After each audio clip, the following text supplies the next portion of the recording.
Hello everyone.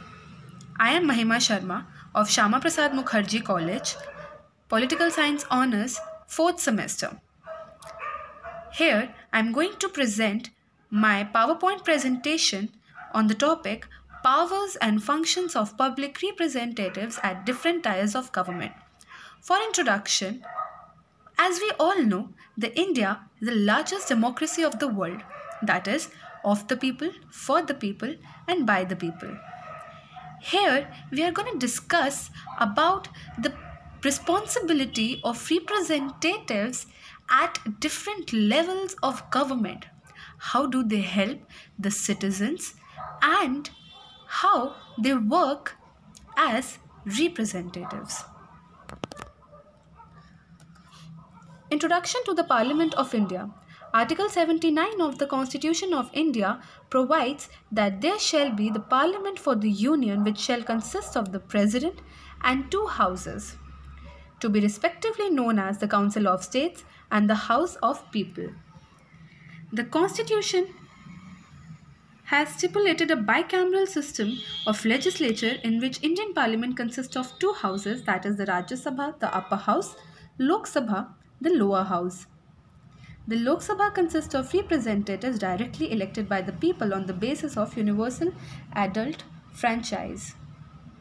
Now, we will briefly discuss about Rajya Sabha. The composition of Rajya Sabha. Rajya Sabha, as already mentioned, is upper house of Indian Parliament. Article 80 lays down the maximum strength of house as 245 members. It does not consist of more than 240 members. Its members fall into two categories. First, elected. Second, nominated. 233 members are elected by the elected members of legislative assemblies of state by the system proportional representation. The 12 members are nominated by the president for good work in the fields of art, science and literature. Moving on, now we'll discuss about the qualification of the members of Rajya Sabha. Rajya Sabha, being the upper house of parliament, is expected of its members to be comparatively sober and be adaptive to the atmosphere of the house. Constitution provides that a person who wants to become a member of the house should be a citizen of India and not less than 30 years of age. He should be an elector for a parliamentary constituency of the state from which he is to be returned to the house. He should not hold any office of profit either in the central or state government. He should be of sound mind and not be an alien, that is, not a citizen of this country. He should not have been declared unqualified for membership by any court of law. He should neither have voluntarily acquired citizenship of any foreign country nor agreed to owe allegiance to any foreign power.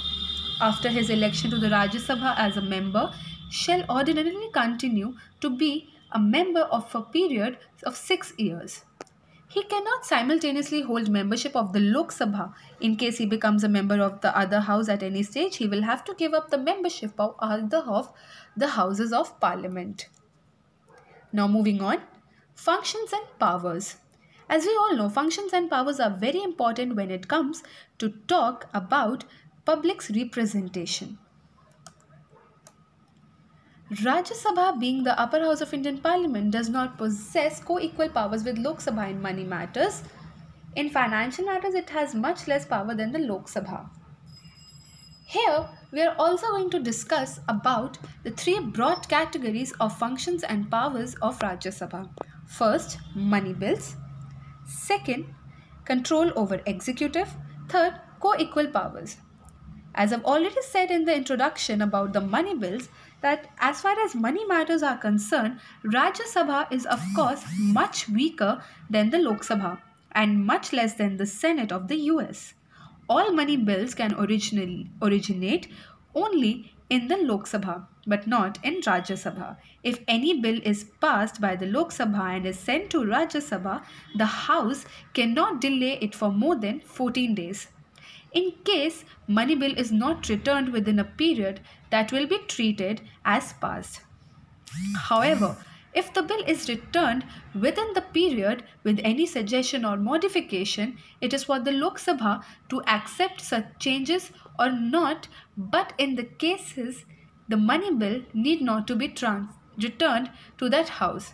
The bill, as passed by the lower house for the second time, will be treated to have been passed and sent to the President for his or her approval. Control over executive. In a parliamentary form of government, the Council of Ministers is collectively responsible to the lower house. That is, in India also, it is responsible to the Lok Sabha and not in the Rajya Sabha. Meaning, any work regarding execution by the government is responsible to Lok Sabha but not Rajya Sabha. Now, co-equal powers. The third and the last function and power of Rajya Sabha. Here we will discuss that how both the houses work together to bring out certain matters in the country. Both the houses have co-equal power when it comes to amendment of the constitution. When there is any amendment in the constitution, both the houses come equally to support that. Second, both the houses have co-equal power in certain other matters as well, including election of Vice President of India, impeachment of the President and removal of the judges of the Supreme Court and High Court, and also that of the Controller and Auditor General of India. Third, both the houses have co-equal powers. There is the approval of the declaration of emergency in the country. Unless both the houses approve, there can be no emergency declaration in the country. If there is need for setting up martial law or suspension of fundamental rights, then also the approval of Rajya Sabha is unavoidable. Here, now we are going to discuss about Lok Sabha in brief, the second tier of the government. Composition of Lok Sabha. According to Article 81 of the Indian Constitution, it suggests that the composition of the House originally being provided shall consist of not more than 500 members to be directly elected by the electorates from territorial constituencies of the state and not more than 25 members to be elected from the union territories. According to Article 81 Part 2, each state shall be allotted a number of seats in the Lok Sabha in a manner that balances the ratio between the numbers and population of the state to make it uniform. Presently, there are 543 members in the Lok Sabha. Qualification of the members of the Lok Sabha.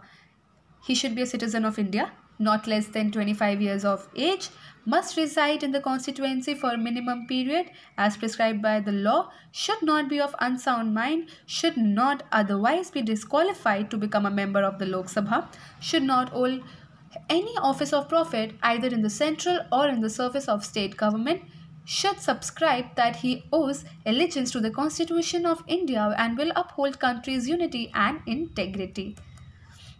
A person will also disqualify himself on the membership of the House if he is guilty of corrupt practices in election under the Representation of People's Act, if he is convicted of any offence resulting in imprisonment of 2 or more years, he has failed to lodge an account for the election offences, he has an interest or share in the contract for supply of goods or any execution of any work or performance of a service to government, if he is working as director, managing agent or holding an office of profit in a corporation in which government has 25% of shares, if he has been dismissed from government service on the charges of corruption or disloyalty to the state, if he is a person of unsound mind or a bankrupt declared by a court, if he is an alien, that is not a citizen of India.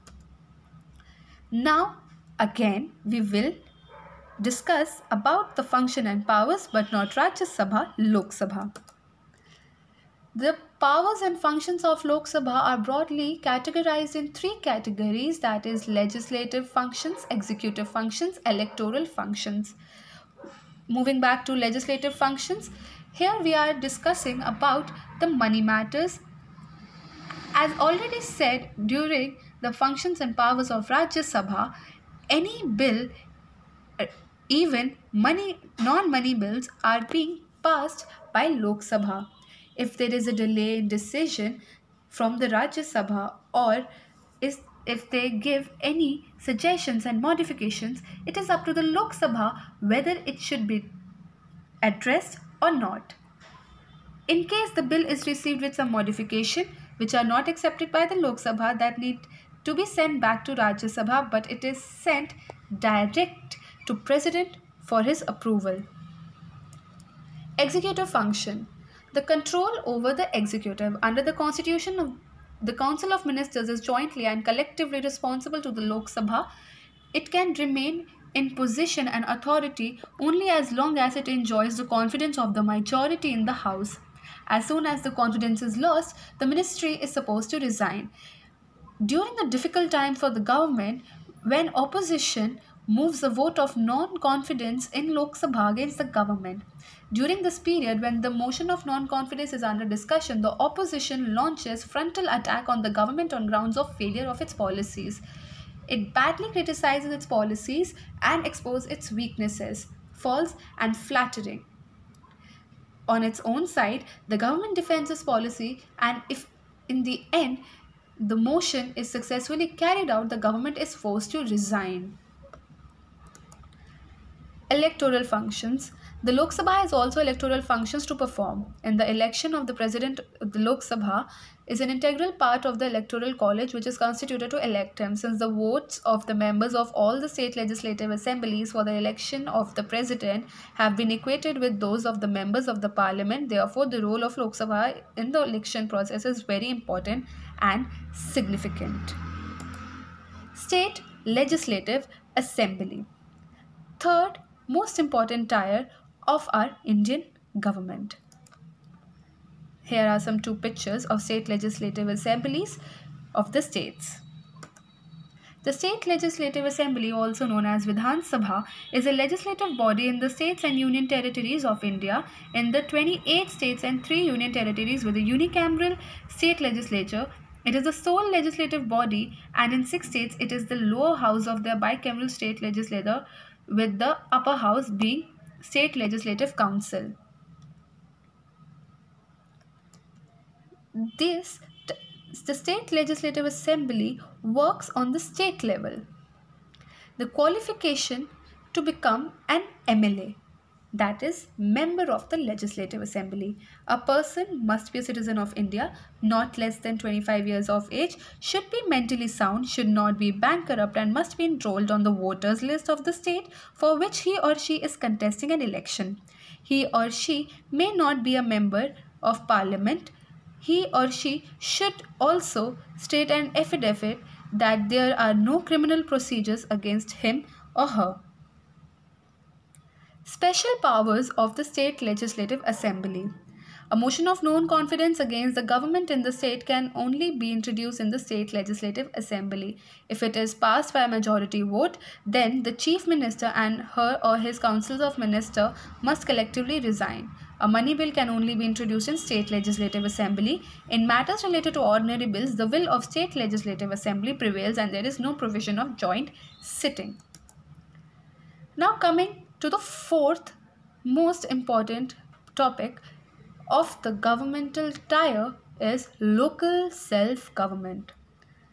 Rural self-governing bodies are divided into 3 categories: Gram Panchayat, Panchayat Samiti, Zilla Parishad. Here we are seeing that the government is being carried out at rural level. Local self-government in India refers to governmental jurisdiction below the level of the state, that is, village. India is a federal republic with 3 spheres of government: central, state and local. The 73rd and 74th constitutional amendments give recognition and protection to local government, and in addition, each state has its own local government. Moving on, the Panchayati Raj system is a 3-tier system with elected bodies at the village, taluk and district level. The modern system is based in part on traditional Panchayati Raj Panchayat governance, in part on the vision of Mahatma Gandhi, and in part by the work of various committees to harmonize the highly centralized Indian governmental administration with a degree of local autonomy. Rural local government or Panchayati Raj institution include Zilla Panchayat, Mandal or Taluk Panchayats, and Gram Panchayat. The 73rd Constitutional Amendment Act. The idea which produced the 73rd Amendment was not a response to pressure from the grassroots but to an increasing recognition that the institutional initiatives of the preceding decade had not delivered, that the extent of rural poverty was still much too large, and thus the existing structure of government needs to be reformed. The 73rd Constitutional Amendment Act brings out the grassroots problems at rural level, which were earlier not being addressed. Moving on, the Constitutional 73rd Amendment Act passed in 1992 by the Narasimha Rao government came into force on April 24, 1993. It was meant to provide constitutional sanction to establish democracy at the grassroots level as it is at the state or national level. Now, we will discuss about the main features. The Gram Sabha or village assembly as a deliberative body to decentralize governance has been envisaged as the foundation of the Panchayati Raj system. A uniform three-tier structure of panchayats at village are Gram Panchayat, intermediate or block Panchayati Samiti, and district level, that is Zilla Parishad. All the seats in Panchayati Raj at every level are to be filled by elections from respective territorial constituency. Not less than 1/3 of the total seats of membership as well as office of chairperson of each tier have to be reserved for women. Reservation for weaker castes and tribes have to be provided at all levels in proportion to their population in the panchayat to supervise, direct and control the regular and smooth elections to panchayat. To promote bottom-up planning, district planning committee in every district has been accorded to the constitution status. An indicative list of 29 items has been given in 11th schedule of constitution. Panchayats are expected to play an effective role in planning and implementation of works related to these 29 items. Moving on to the next slide. Here we are discussing about the functions. There are two types of functions which are being carried out by local self-governments. First, obligatory functions. Second, discretionary functions. First are the obligatory functions.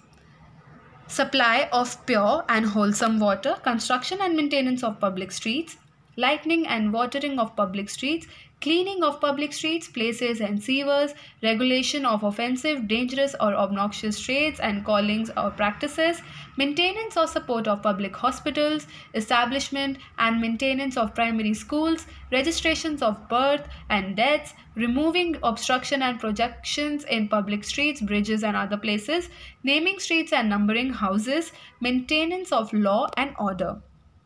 Moving on to discretionary functions, laying out of areas, securing or removal of dangerous buildings or places, construction and maintenance of public parks, gardens, libraries, museums, rest houses, leper homes, orphanages and rescue homes for women, public buildings, planting of trees and maintenance of roads, housing for low-income groups, conducting surveys, organizing public receptions, public exhibitions, public entertainment, provision of transport facility with the municipality, promotion of welfare of municipal employees.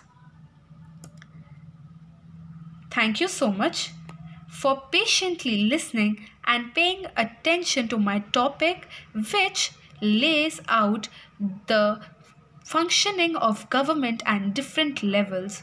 I hope that you all have till now understood how our government works for the people when they are unanimously elected by us. It is our duty to know and understand about the functioning of government, as the democracy says, again, for the people, of the people and by the people. Thank you so much.